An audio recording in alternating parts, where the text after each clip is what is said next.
Hi, I'm Bill. I'm here with Jesse. Hello. We're the Minimalist Garden. It's 17-year locust time, so you can hear the locusts in the background. Here's a cicada.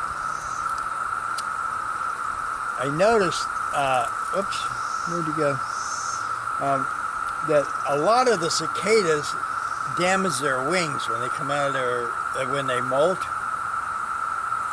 So most of them can't fly.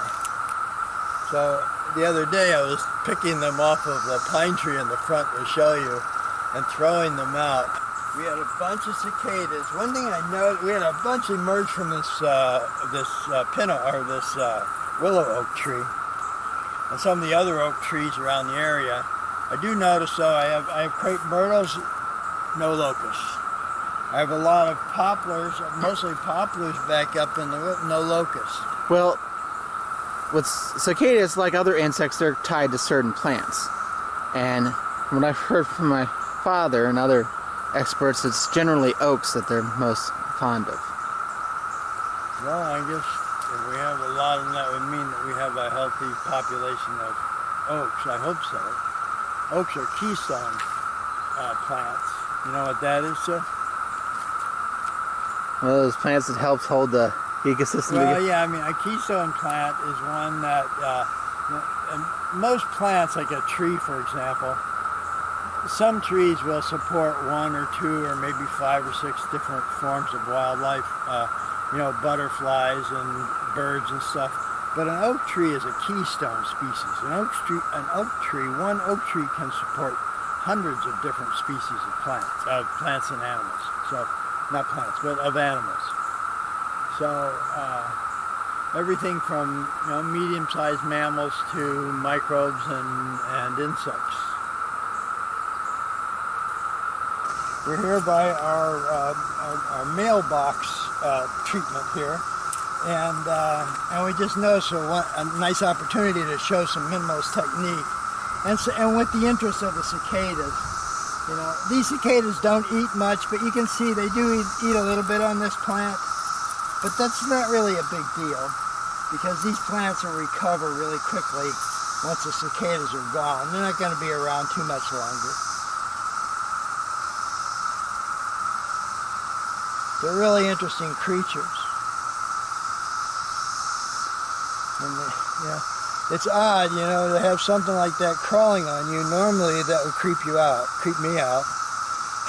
But these don't intimidate me at all,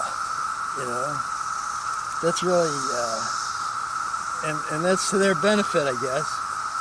Although I understand some people are trying to kill them. And that's a fool's errand. Oops. Ooh. So anyway, we're gonna treat this because you see what happened here is the top of this plant fell off. Yeah. Now, maybe as a result of them, I'm not sure, but we're just gonna do a little minimalist technique here and break this off. And the reason I'm able to do that is because a really good tool to have in a minimalist garden is a good thumbnail. This is a really good tool for that kind of thing. So, we're just going to pick off, and then, this is a very resilient plant. So once these guys are off, apparently they like it. And we like the fact that they like it, actually. Because we're here for the animals. That's our purpose. You see all the cicadas. See what we discovered this game that you can play with them. Remember I mentioned a bunch of them, their wings get damaged. But when I developed this game here where you pick one off and then you throw it in the air. It's called the cicada launch. Now, some of them will fly and some of them don't. So if you measure them and then you have like contests. Any of these are going to fly. If the wings are damaged, they'll just fall down. Yeah, see, they can't fly. Sometimes they're good.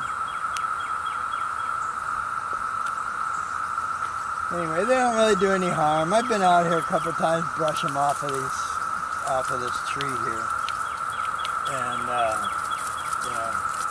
there's just so many of them. You can see, I'll go in here and shake them off. They'll all be back in a day or so.